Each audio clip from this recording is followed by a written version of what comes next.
নিজের মতো বাঁচো, যার যা ইচ্ছে ভাবুক। কারণ সবাইকে খুশি করতে গেলে একদিন নিজেকেই হারিয়ে ফেলতে হয়। তুমি যত ভালোই হও না কেন, কারো চোখে তুমি ঠিক থাকবেই না। কেউ তোমার চেষ্টাকে ছোট করবে, কেউ তোমার নীরবতাকে দুর্বল বলবে, আবার কেউ তোমার সাফল্যে ভুল খুঁজে নেবে। তাই মানুষের কথায় নিজের পথ বদলাতে যেও না। কারণ তোমার জীবন তোমার, তোমার লড়াই তোমার, আর তোমার স্বপ্নের দাও তোমাকেই নিতে হবে। যারা সত্যি তোমার আপন, তারা তোমার অবস্থান বুঝবে, তোমার নীরব কষ্ট দেখবে এবং তোমার পাশে দাঁড়াবে। আর যারা বোঝে না, তারা কথা শুধু বাতাসের মতো শোনা যায়, কিন্তু ধরে রাখার দরকার নেই। নিজের মন পরিষ্কার রাখো, নিজের কাজে সৎ রাখো, আর নিজের লক্ষ্যে স্থির থাকো। মনে রেখো, মানুষ কি ভাবলো তা তোমার নিয়ন্ত্রণে নেই, কিন্তু তুমি নিজেকে কিভাবে গড়বে সেটাই তোমার আসল শক্তি। তাই কারো অনুমতির অপেক্ষা না করে নিজের মতো বাঁচো, কারণ শেষ পর্যন্ত শান্তি সেখানেই পাওয়া যায়। পরিবার কিংবা মা বাবাকে নিয়ে অনেকের অনেক অভিযোগ থাকে, আমার তেমন নেই। হতে পারে আমি লাকি অথবা আনফরচুনেট।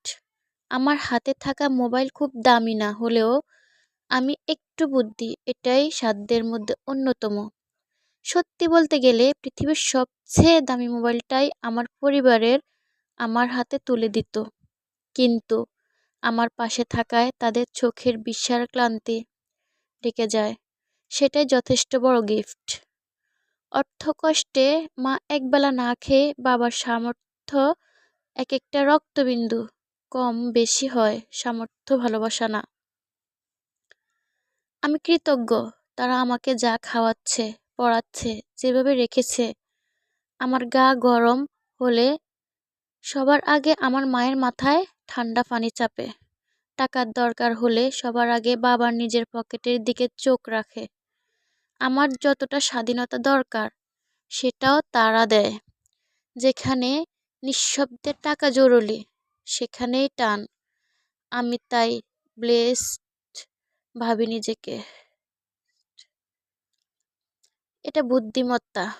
বাইরে চাষাবাদ দিতে নেই, সব কিছুতে দোষ খুঁজতে নেই।